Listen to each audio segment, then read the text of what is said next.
Good morning where I am, but welcome to You Were Designed for Greatness podcast. This is Donna Tashjian, your host, and today I have a very special guest.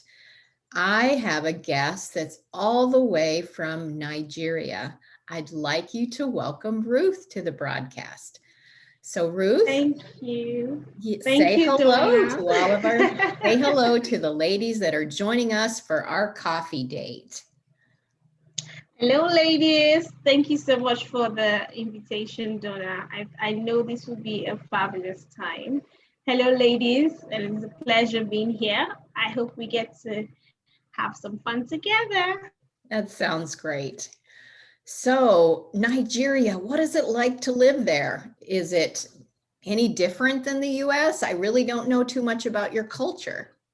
I think there's one similarity I can immediately think about: the multiplicity of people in the US. It's almost the same thing as Nigeria. So even though we are all majorly dark skinned, we have smaller ethnicities of over 200 ethnic groups. And so Wow. yeah. So we're almost like a United States, in one country. But so it's a wonderful blend of people, the rich culture, the so you will get to interface with different people from different tribes and ethnic groups, and it's good. If you have an open mind, it's a great place to be. Awesome. What's your favorite food? Oh, okay. So Nigeria is very famous for the rice. So the jollof rice. I don't know if anyone's heard about it. I The haven't. jollof Tell rice. me about it. Yeah, it's rice paste made with tomato paste.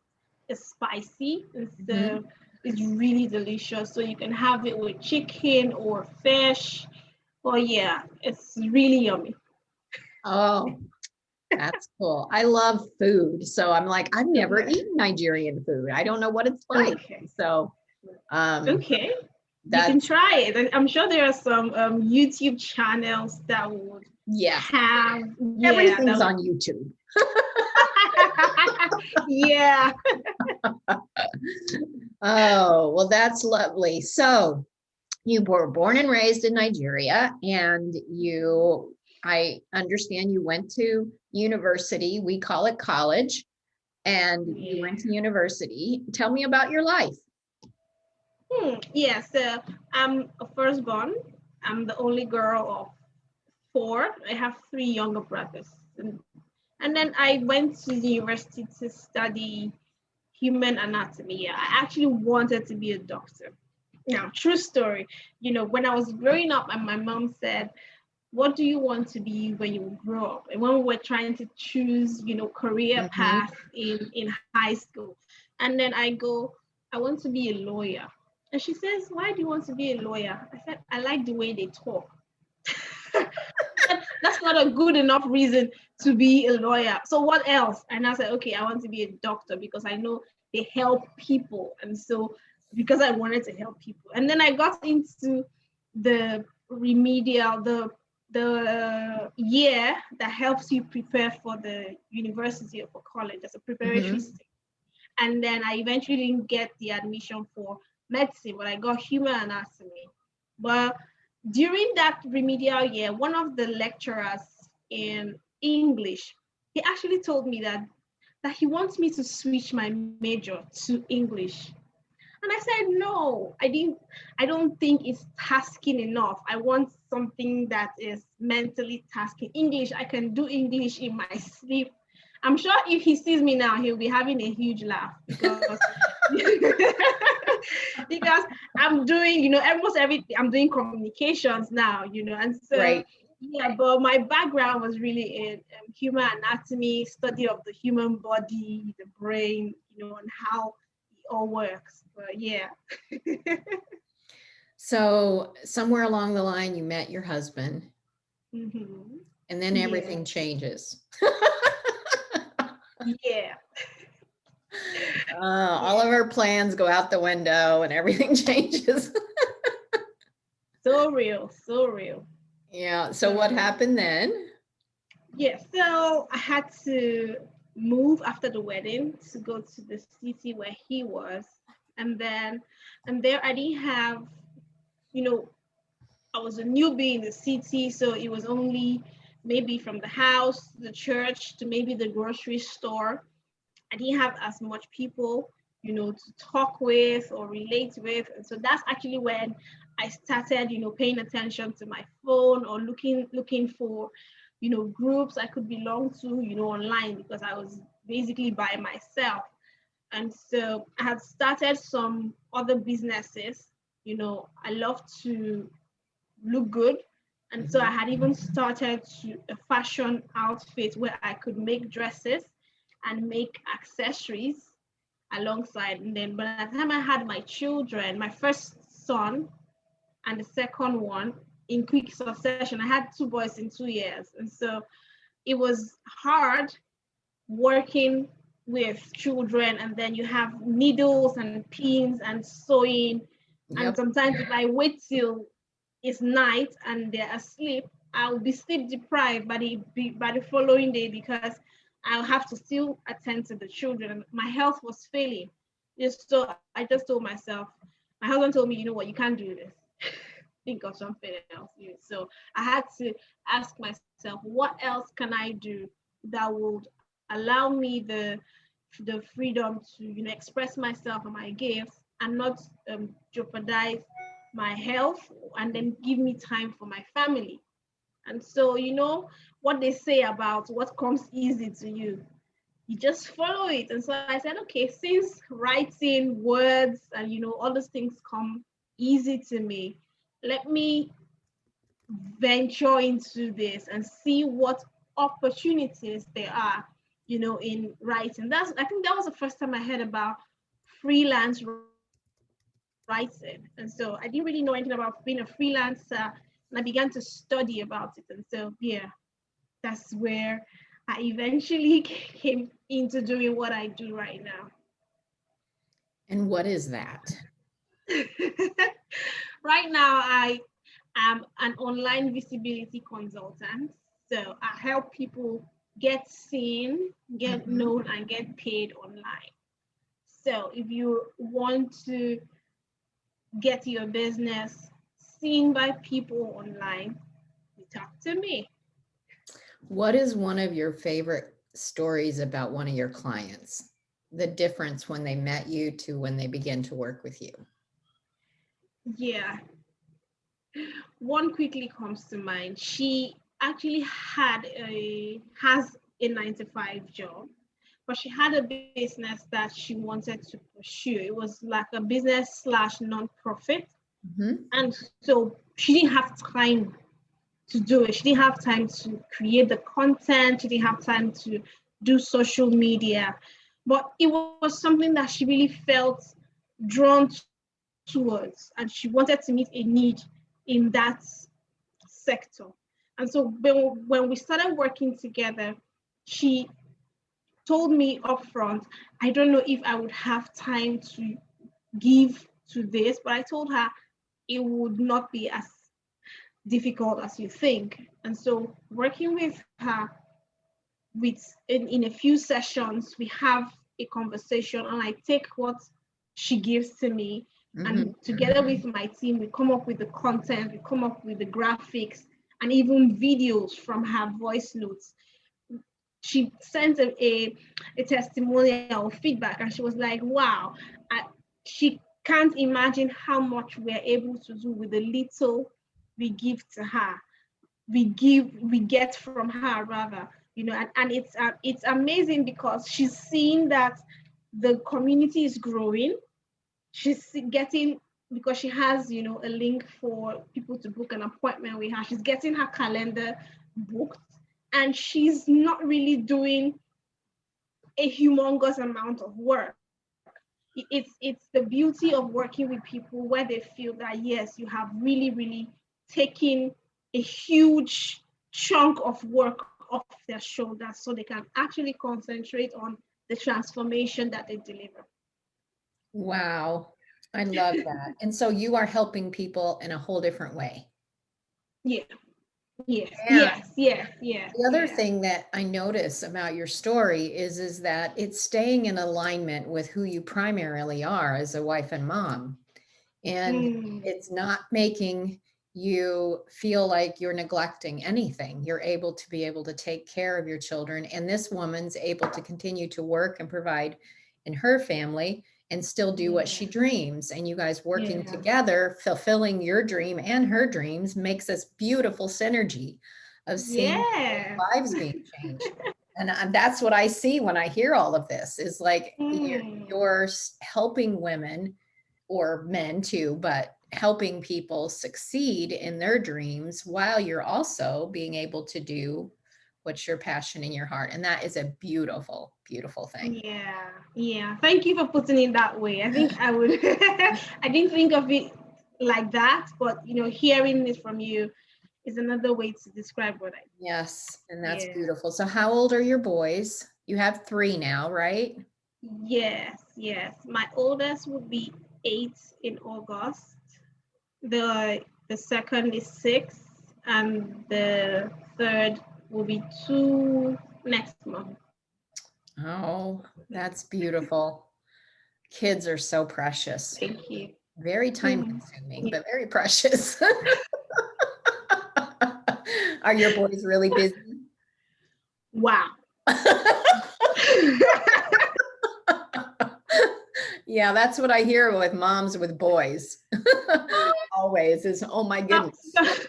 Sometimes a friend came over to visit, and at some point she said, they were playing in the background, and to my ears they were just playing, and she said, hope nothing is okay, are you sure you shouldn't check on them? I said, no, there's a certain decibel that I'll hear the noise and it would demand my attention, but right now, no, they're good. And I just realized not everybody lives like this. No, not everybody lives like that. I have a whole bunch of granddaughters and two grandsons, and they are completely different. And Wow. here and seeing them do the same thing with the same toy, they play completely different, completely different with it. It's so funny. But boys are beautiful. I have one son and two girls, so boys are Oh, amazing. Our kids are just amazing. So it's fun to be able to take care of your children and still be able to impact and make a difference in the world with your life. yeah, So if and I'm reminded of the fact that this is a season. yes, And so a lot of older women tell me they won't be little forever. And so I constantly remind myself when it's almost as though it's too much, or I have a lot to do and I need to make time for the boys. I just tell myself it's a season. They can't be little forever. They won't be little forever. And so I need to work my schedule around them and then grow like that so that they have good memories of me. They won't remember me as the mother who was always screaming or always angry or rushing about. So yeah, that's one of the things that keep me grounded. that is very beautiful. And it is important to remember there's a lot of seasons in life. I'm a little older than you, and you begin to really notice how sometimes you got so frantic you didn't enjoy that season. So Mm. it's important to take joys in the moment because my son is 30 something years old. I lose track after so while. So learning that. So it is beautiful to notice. So Wow. if people wanted to get in touch with you, they have some kind of passion, they have some kind of dream, but they're too busy and they don't know. Social media seems daunting. And writing, what if I write the wrong words? How would they Mm. get in touch with you? It depends. On Facebook, I'm Ruth Zubario. Mm.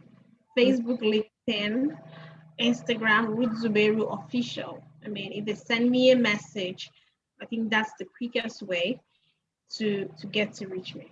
All right, we'll put those links in the show notes so people can get in touch with you if they would like to. So what are some closing comments over some challenge you may have faced in your life that you'd like to share with the women as we wind this down? Yeah, one challenge that comes to my mind quickly is the handling loss, or handling the loss of miscarriage, or the loss of a child. When it happened to me, I spoke about it a year after. I began to get loads of messages, people telling me, oh, this happened to me. And I was shocked because I didn't really think that it was so common to have. And then the feedback is almost as though 1 out of 5 women would have suffered a miscarriage, by the end of their childbearing age. And it's, for many people, it's almost like a culture of silence. Many people don't know how to deal with it. Many people are struggling. Should I talk about it? And many people are still dealing with the psychological effect of the loss. And so, one thing I would want to say to women in general is to be kind to one another first. You may not know what the next person is going through. And if you notice something, just say a kind word. It might prompt them to open up to you, because they may be going through a loss and they may not feel welcome to share something as deep as that. But being kind to someone, you may not know what they're going through, can open a lot of doors. And then for those who have gone through one pain or the other, especially with regards to loss of a child, it is okay to cry. It is okay to feel at a loss. But if you do need help, please seek help. If you need to speak to someone, please speak to someone. Your mental health is very important. You need to feel whole for you to be there for other people, for you to be there for your other kids if you do have other kids, or for you to be there for your spouse, because sometimes it rubs off a different way, and people begin to have friction in their relationships because of a pain or a hurt that has not been handled or has not been processed. So yeah, the saying that goes, hurt people hurt people. So you need to heal, and heal not just for other people, but heal for yourself, so you can be your very best self. You can be the very best that you need to be. Lovely.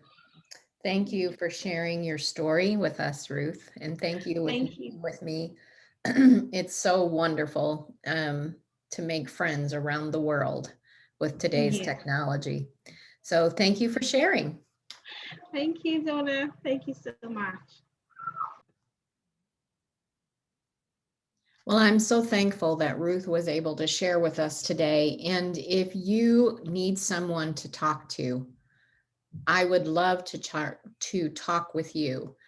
I specialize in helping caring women rise above a painful pain, a painful past, a painful incident, a painful thing in their life, so that they can live the life they've always dreamed and have great relationships and a wonderful life. So if this speaks to you, I have a complimentary consultation available to introduce you to me and me introduce you to you and see if we are a good fit for me helping you forward. I help women all around the world, and I would love to help you. So until next time, this is Donna saying bye for now and have a wonderful rest of your day.